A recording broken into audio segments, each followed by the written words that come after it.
আমি একজন অত্যন্ত ক্ষুদ্র মানুষ এবং আন্ডার প্রিপেয়ার্ড হয়ে এসেছি এত বড় একটা মঞ্চে। জানি না কতটা ডিজার্ভ করি। বেশি সময় নেব না, অ্যাকচুয়ালি সবাই বোর হচ্ছে, আমি বুঝতে পারছি। তো যেটুকু আমার বলার, যে আমাদের বোনের ওপর এই যে নৃশংস অত্যাচারটা হয়েছে, এটার জন্যে কলকাতা ময়দান কেন দাঁড়িয়েছে এটা সবার জানা উচিত। কলকাতা ময়দান তথা ফুটবল ময়দান আমাদের একটা ছোট জিনিস শেখায়। আমরা গোলাকার চামড়া ফুটবল, সেটাকে তো প্রাণের চেয়ে বেশি ভালোবাসি, এবং সেটা আমাদের শেখায় যে মেরুদণ্ডটাকে সোজা রাখতে।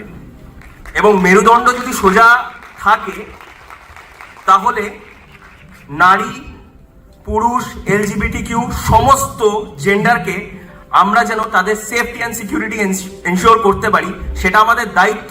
আর এক্ষেত্রে নারীদের কথা যেহেতু আছে, I would like to say that never mess with women. I repeat, never mess with women. And every woman is empowered. ঠিক আছে?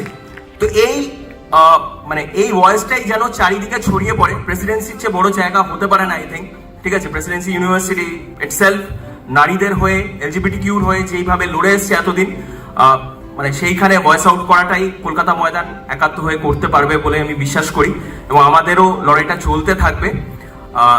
শুধু এইটুকু বলে আমি শেষ করব, সেদিন আমাকে মেরেছিল,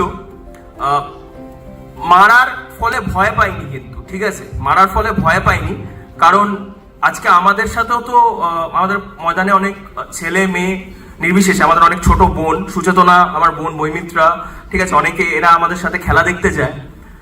যখন এরা বাড়ি ফেরে, তো অনেক সময় এরকম হয় কি, বাড়ি থেকে অ্যালাউ করে না বাবা মারা, আমাদের মধ্যবিত্ত, নিম্ন মধ্যবিত্ত বাড়ির বাবা মারা অ্যালাউ করে না।